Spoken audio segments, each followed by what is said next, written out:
بسم اللہ الرحمن الرحیم۔ معزز ناظرین السلام علیکم۔ ناظرین، نینوا کے شہر کے لوگ بہت بت پرستی کرتے تھے اور کفر شرک میں مبتلا تھے۔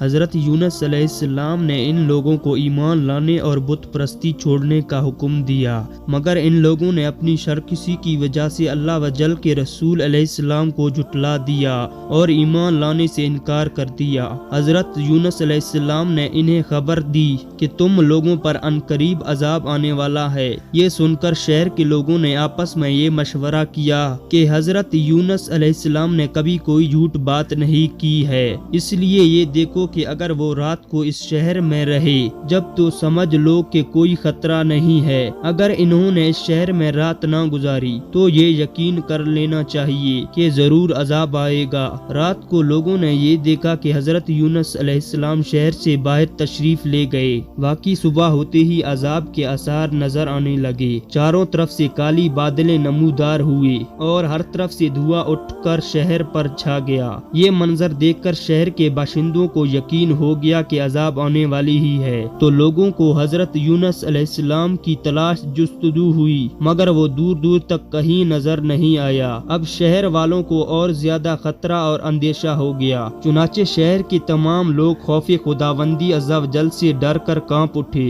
سب کے سب عورتوں، بچوں، بلکہ اپنے مویشی کو ساتھ لے کر اور پھٹے پرانے کپڑے پہن کر روتے ہوئے جنگل میں نکل گئے۔ رو رو کر سچے دل سے حضرت یونس علیہ السلام پر ایمان لانے کا اقرار اعلان کرنے لگے۔ شوہر بیوی سے اور ماں بچوں سے الگ ہو کر سب کے سب استغفار میں مشغول ہو گئے۔ دربار باری میں گڑ گڑا کر گری و گزاری شروع کر دی۔ ناظرین، جو مظالم آپس میں ہوئے تھے ایک دوسرے سے معافی کرنے لگے، جتنی حق تلفیاں ہوئی تھی سب کی آپس میں معافی تلافی کرنے لگے۔ غرض سچی توبہ کر کے خدا عز و جل سے یہ عہد کر لیا کہ حضرت یونس علیہ السلام کو جو کچھ خدا کا پیغام لائے ہیں ہم اس پر سچے دل سے ایمان لائے۔ اللہ تعالیٰ کو شہر والوں کی بے قراری اور مخلصانہ گری گزاری پر رحم آیا اور عذاب اٹھا لیا گیا۔ ناگہاں دھواں اور عذاب کی بدلیاں رفع ہو گئے اور تمام لوگ پھر شہر میں آ کر امن و چین کے ساتھ رہنے لگے۔ اس واقعہ کو ذکر کرتے ہوئے اللہ تعالیٰ نے قرآن مجید میں یوں ارشاد فرمایا، تو ہوئی ہوتی نہ کوئی بستی کے ایمان لاتی تو اس کا ایمان کام آتا۔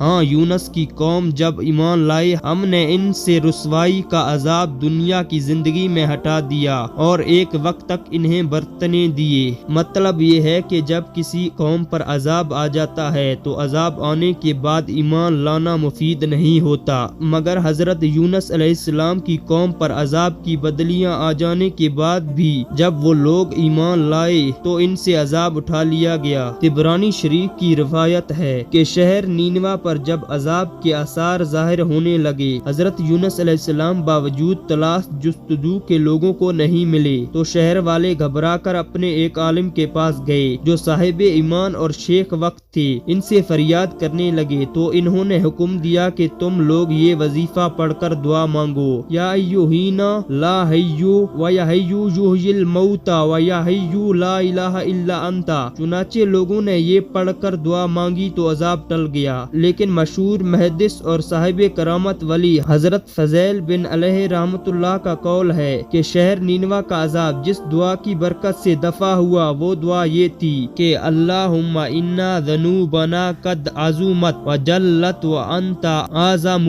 اجلو فافعل بنا ما انت اہل ولا تفعل بنا ما نحن اہل۔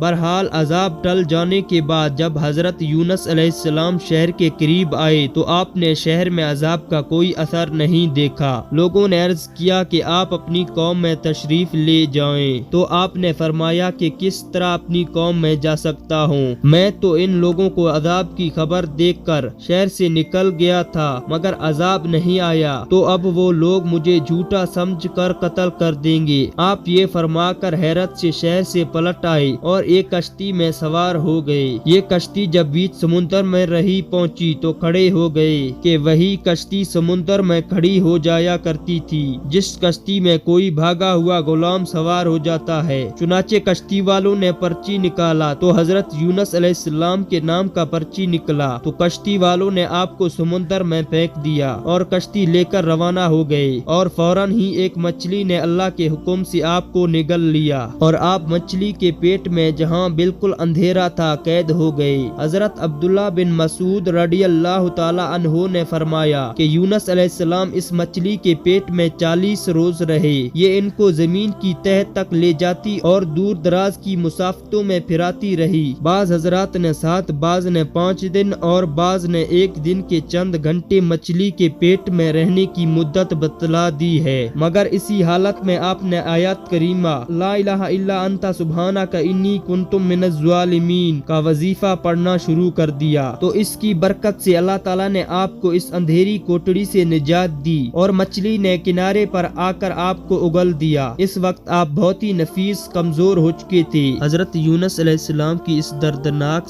سرگشت کو قرآن کریم نے ان الفاظوں میں بیان فرمایا ہے۔ ترجمہ: اور بے شک یونس پیغمبروں میں سے ہے، جب کہ بھری کشتی کی طرف نکل گیا تو پرچی ڈالا تو دھکیلے ہوئے میں ہوا، پھر اسے مچھلی نے نگل لیا اور وہ اپنے آپ کو ملامت کرتا تھا، تو اگر تسبیح کرنے والا نہ ہوتا ضرور اس کے پیٹ میں رہتا۔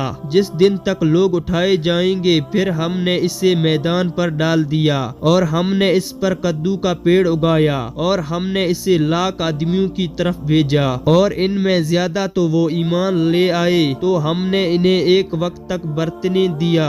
حضرت یونس علیہ السلام کی دل ہلا دینے والی مصیبت اور مشکلات سے یہ ہدایات ملتی ہیں کہ اللہ تعالیٰ نے اپنے خاص بندوں کو کس کس طرح امتحان میں ڈالا ہے، لیکن جب بندے امتحان میں پڑھ کر صبر استقامت کا دامن نہیں چھوڑتے تو عین بلاؤں کے طوفان میں بھی خدا کی یاد سے غافل نہیں ہوتے، تو رحمان رحیم اپنے بندوں کی نجات کا غیب سے ایسا انتظام فرما دیتا ہے کہ کوئی اس کو سوچ بھی نہیں سکتا۔ غور کیجئے کہ حضرت یونس علیہ السلام کو جب کشتی والوں نے سمندر میں پھینک دیا تو ان کی زندگی اور سلامتی کا کون سا ذریعہ باقی رہ گیا تھا، پھر انہیں مچھلی نے نگل لیا تو اب بھلا ان کی حیات کا کون سا سہارا رہ گیا تھا، مگر اسی حالت میں آپ نے جب آیات کریم کا وظیفہ پڑھا تو اللہ تعالیٰ نے انہیں مچھلی کے پیٹ میں بھی زندہ رکھا، مچھلی کے پیٹ سے انہیں ایک میدان میں پہنچا دیا، پھر انہیں تندرستی سلامتی کے ساتھ ان کی ایک قوم اور وطن میں پہنچا دیا۔ ان کی تبلیغ کی بدولت 1 لاکھ سے زائد آدمیوں کو ہدایت مل گئی۔ یہ بھی معلوم ہوا کہ توبہ استغفار سے عذابات اور بلائیں بھی ٹل جاتی ہیں، جیسے شہر نینوا کے لوگوں کے توبہ استغفار سے عذاب الہی ٹل گیا۔ اگر آپ کو ہمارا ویڈیو پسند آیا تو ہمارے چینل کو سبسکرائب کریں، ساتھ بیل آئیکن کو دبائیں۔